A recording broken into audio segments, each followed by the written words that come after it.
எல்லோருக்கும் வணக்கம். Indian army நீதிக்காகவும் நியாயத்துக்காகவும் பாகிஸ்தானில் சில இடங்களில் குண்டுகள் அப்படின்றது போட்டிருக்காங்க.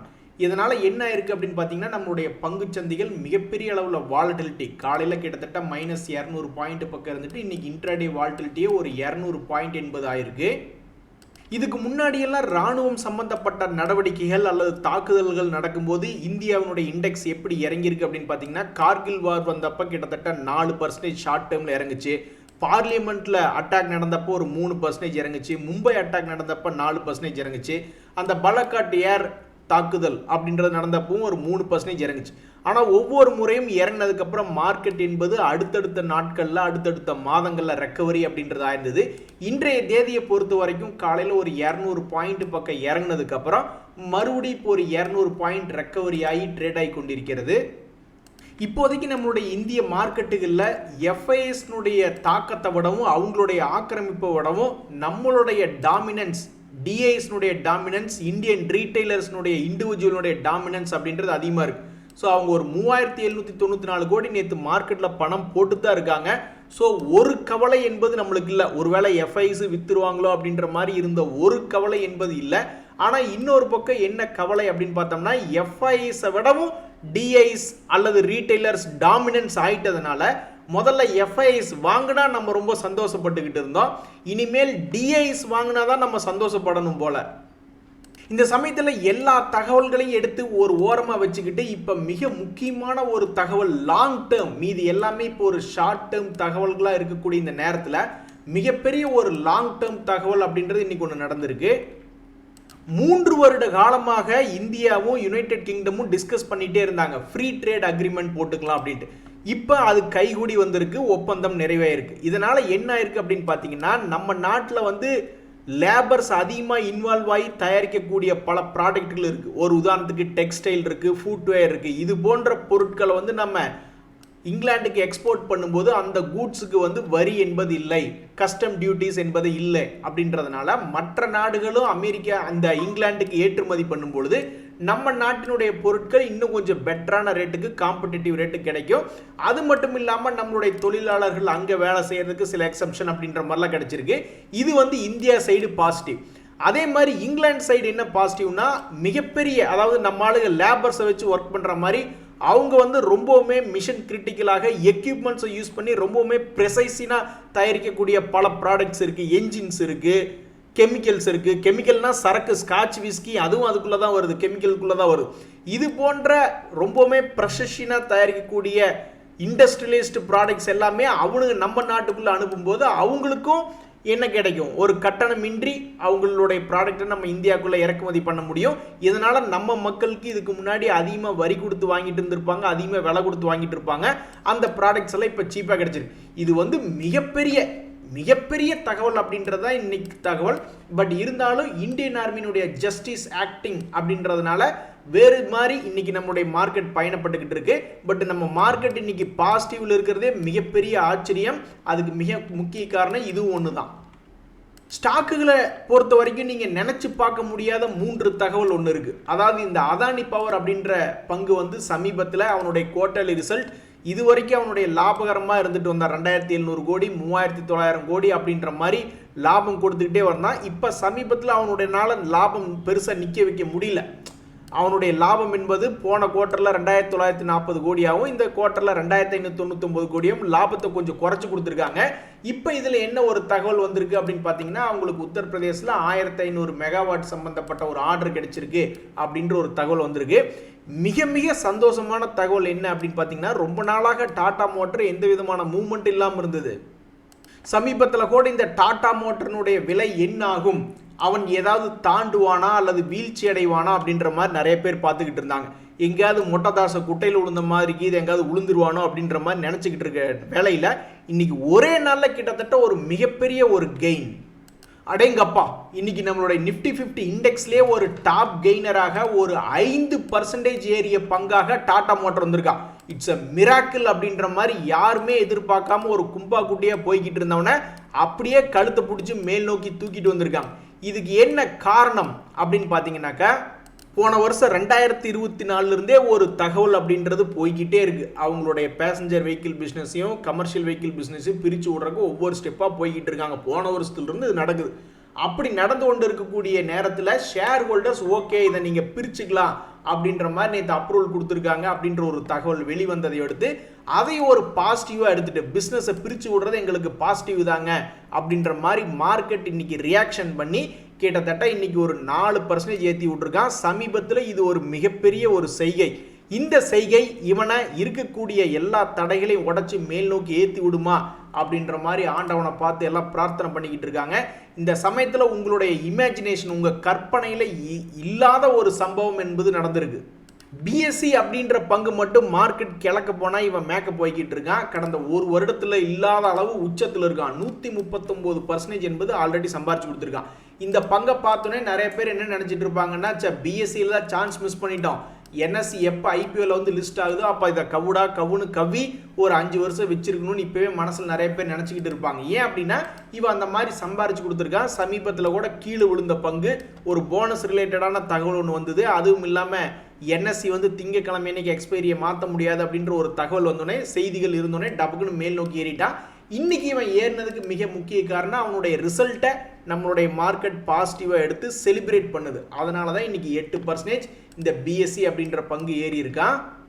பார்த்தீங்களா நண்பர்களே, நேற்று வந்த ரிசல்ட் எதுவுமே சாதாரண ஆள் கிடையாது. எல்லாருமே வெடிகுண்ட கையில் வச்சுக்கிட்டு விளையாடக்கூடிய ஆட்கள் நம்ம பார்த்துக்கிட்டு இருந்தோம். அந்த வகையில் பிஎஸ்சி நேற்று ரிசல்ட் வந்தா பேடிஎம், அதாவது இவனுக்கு வெடிகுண்ட கையில் வச்சுக்கிட்டு 1 2 3ன்னு கவுண்ட் பண்ணுறக்குள்ள கையில் வெடிக்காமல் இவங்க தூரம் தூக்கி வீசினதுக்கு அப்புறம் தான் வெடிச்சிருக்கான்.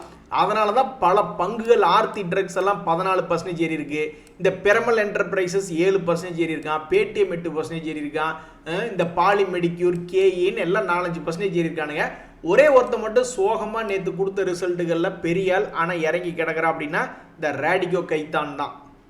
இன்னைக்கு வெளியே வரக்கூடிய ரிசல்ட்டுகள்லாம் பெரிய ஆளுக்கு தான் இருந்தாலும் இவங்கெல்லாம் யானை மாதிரி ஓடிக்கிட்டு வர்ற அளவுக்கு பெரிய ஆட்கள் இல்லை.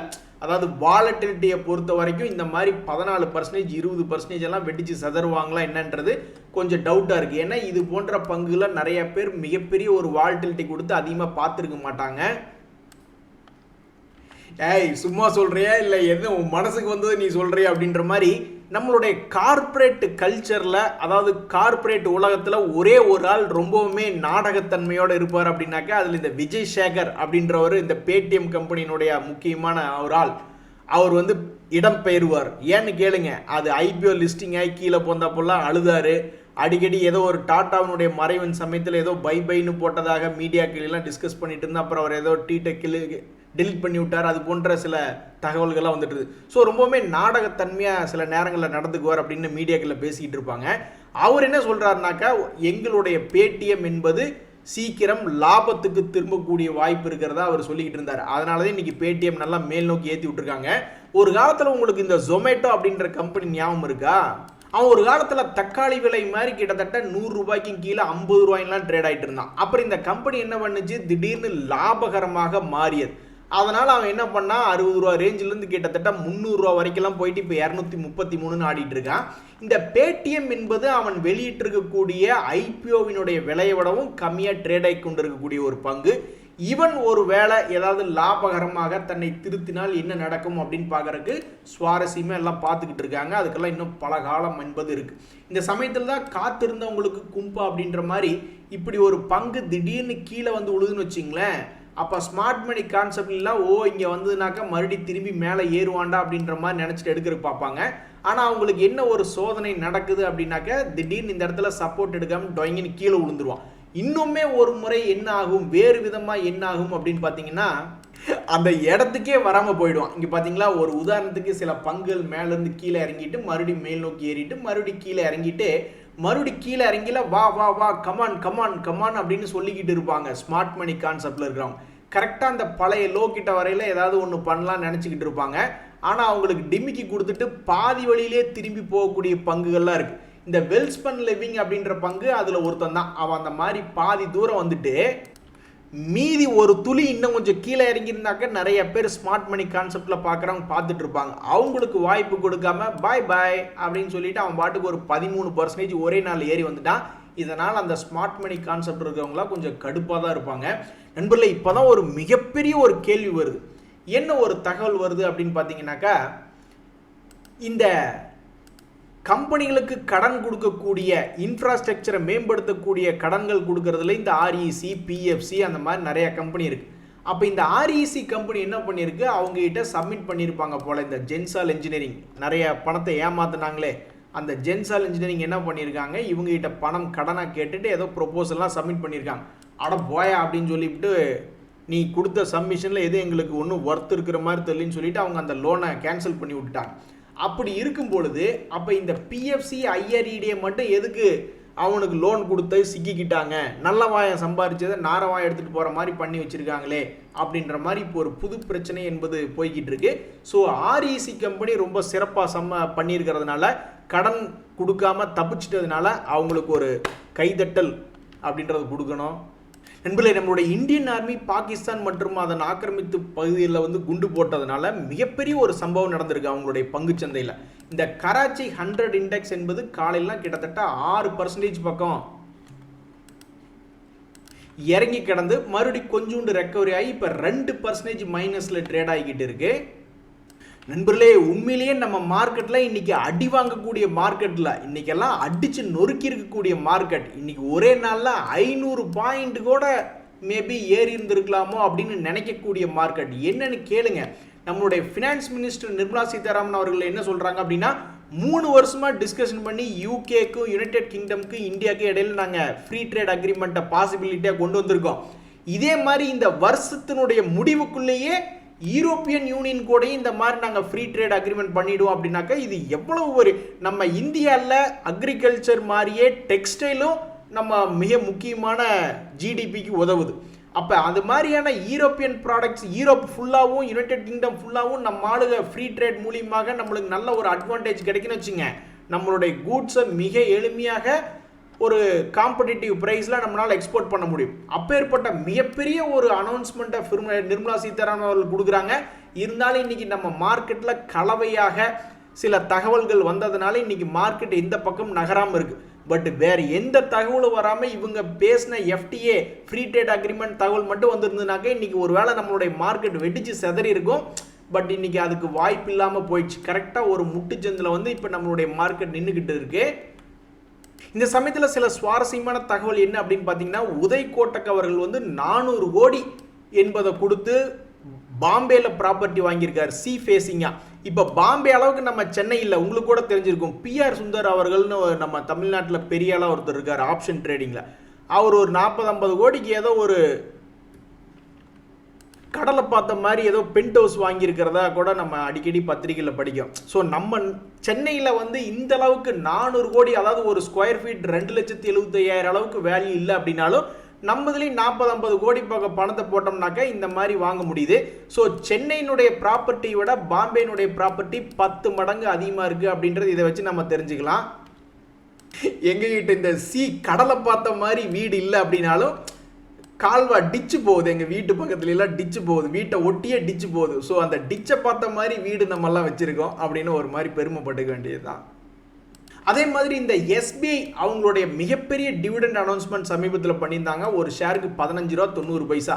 நான் டீலரை வேலை பார்த்துக்கிட்டு இருக்கையில் ஒருத்தர் அரிசி மண்டிக்காரர், இன்னும் எனக்கு ஞாபகம் இருக்குது, 100 ரூபாய்க்கு பங்கு வாங்கின தம்பி, அதை டிமேட் ஃபார்ம் இந்த பேப்பர் ஃபார்மில் இருக்குது, அதை டிமெட்டீரியலைஸ் பண்ணி என்னை டிமேட் ஃபார்மாக மாற்றி கொடுக்கலாம் நான் சில வேலைகள் பண்ணிக்கிட்டு இருந்தேன் அந்த சமயத்தில். ஸோ அப்போ வந்து அவர் 100 ரூபாய்க்கு வாங்கினா சொல்லிட்டு இருந்தார். இப்போ அவருக்கு வந்து இந்த பங்கில் ஒரே ஒரு டிவிடெண்ட் அனௌன்ஸ்மெண்ட்லேயே கிட்டத்தட்ட 16% என்பது அவருக்கு லாபமாக இருக்குது அவர் போட்ட பணத்துக்கு. இவங்களுடைய ரெக்கார்ட் டேட் 16, அதே மாதிரி பேமெண்ட் டேட் 30 அப்படின்ற மாதிரி வந்திருக்கு. சமீபத்தில் இந்த இர்கான் இன்டர்நேஷனலில் சின்ன சின்ன ஆர்டர் அப்பப்போ கிடைச்சிக்கிட்டு இருக்கு. அந்த வகையில் நேற்று ஒரு 187 கோடி ஆர்டர் கிடைச்சதா ஒரு தகவல் வந்தது. அதே மாதிரி இப்போ சமீபத்தில் பிஎஸ்சி அப்படின்ற கம்பெனி, சீமென்ஸ் அப்படின்ற கம்பெனி, பஜாஜ் ஃபைனான்ஸ் அப்படின்ற கம்பெனி, டாடா மோட்டர் அப்படின்ற கம்பெனிலாம் கார்பரேட் ஆக்ஷன் இருக்கிறதுனால திடீர்னு ஏதாவது மேலே எந்திரிச்சோ அல்லது கீழே இறங்கியோ பெரிய வால்டிலிட்டியே இருக்காங்க. அந்த வகையில் கோஃபோர்ஜ் அப்படின்ற ஸ்டாக்கினுடைய ஸ்பிளிட்டும் இனிமேல் வரப்போகுது அப்படின்றது அந்த தகவல்களுக்குள்ள இந்த பங்கு ஒன்று ஆட் ஆகிச்சு. நண்பர்களே, ஸ்டாக் மார்க்கெட்டுக்குள்ளே அப்படின்னு வந்துட்டோம்னா ஏதாவது ஒன்று யோசிச்சு பண்ண வேண்டியதான். சில ரூல்ஸ் எல்லாம் சொல்கிறாங்க. 5000 ரூபா ஒருத்தர் இன்வெஸ்ட்மெண்ட் பண்ணுறாரு, 15% ரிட்டர்ன் கிடைக்குது ஒரு வருஷத்துக்கு. அப்போ அது 25 வருஷத்துக்கு போட்டால் அந்த 5000 ரூபா அப்படின்ற பணமே மாதம் போட்டுட்டு இருக்கிறது 1.25 கோடி பக்கம் ஆயிடும் அப்படின்ற மாதிரி சொல்கிறாங்க. அதே மாதிரி நீங்களும் ஏதாவது ஒன்று யோசிச்சு ஏதாவது ஒன்று பண்ணித்தான் ஆகணும். இப்போ இந்த மாதிரி இன்வெஸ்ட்மெண்ட்ல சொல்கிறாங்க அப்படின்னா சில ட்ரேடர்கள் என்ன நினைப்பாங்க, சரி ஒரு 5000 ரூபா பணம் போடுறோம், அதில் ஒரு 5% பணம் சம்பாதிக்கணும், 25 நாளுக்குள்ளே சம்பாதிக்கணும் அப்படின்ற மாதிரிலாம் யோசிச்சு பார்ப்பாங்க. அப்போ ஒரு வருஷத்துக்கு ஒரு 50% பக்கம் சம்பாதிச்சிடலாமே, என்னத்தையாவது ஒன்று பண்ணி தான் ஆகணும். ஸோ ஃபாஸ்ட் மூவிங் கூட்ஸாக எந்த ஒரு பங்கு எடுத்தாலும் ரொம்ப ஃபாஸ்ட் மூவிங்காக இருக்கணும். யோசிச்சு பாருங்க, ஒரு மளிகை கடைக்காரர் ஒரு 10 சோப்பை வாங்கி அடுக்கி வச்சுக்கு வந்துக்கிட்டு ஐயோ யாருமே வரலையே எப்போ தான் இது விற்குன்னு யோசிச்சுட்டே இருந்தாருன்னா பாவம் அவருக்கு ஹார்ட் அட்டாக்கே வந்துடும். ஸோ அது எப்போ அதை வந்து வாங்குறாங்களோ அப்போ போகட்டும் அப்படின்ற மாதிரி தொடர்ந்து இன்வெஸ்ட்மெண்ட் பண்ணிக்கிட்டே இருக்கணும். அதில் எவனாவது ஒருத்தர் நல்ல விலைக்கு போகும்போது தட்டி விட்டுட்டு போகிற மாதிரி பண்ணணும். நண்பர்களே, யாராவது இந்த அல்காரிதம் பேஸ் பண்ணி ட்ரேடிங் பண்ணிக்கிட்டு இருக்கீங்களா? அதில் தற்போது செபினுடைய புது ரூல்ஸ் எல்லாம் அப்டேட் ஆயிருக்கு அப்படின்ற மாதிரி தகவல் வருது. அந்த மாதிரி யாராவது பண்ணிக்கிட்டு இருந்தீங்கன்னாக்கா அது என்ன ஏது அப்படின்றத தொடர்ந்து பாருங்க. இந்த அமெரிக்க டாலர் இண்டெக்ஸ் என்னதான் ஆச்சுன்னு தெரியல. எக்ஸ்போர்ட்டர்ஸ் பல பேர் வந்து மனசுக்குள்ள பொறுமிக்கிட்டு இருக்காங்க. இவன் எப்படா 100 தாண்டுவான் அப்படின்ற மாதிரி பார்த்துக்கிட்டு இருக்காங்க. அது இன்னும் 99லயே ஆடிட்டு இருக்கு. நன்றி, வணக்கம்.